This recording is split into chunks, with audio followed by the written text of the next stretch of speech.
Guys, nandito ako sa Dennis American Coffee. So, ang ganda, di ba?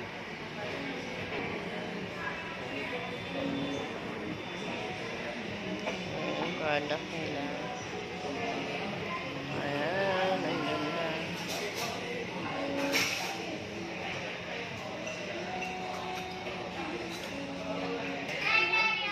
Wow.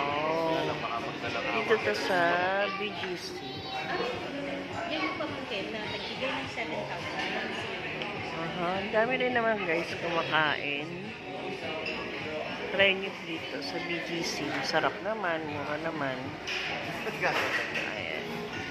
Na toto na pangalan. Sila mo.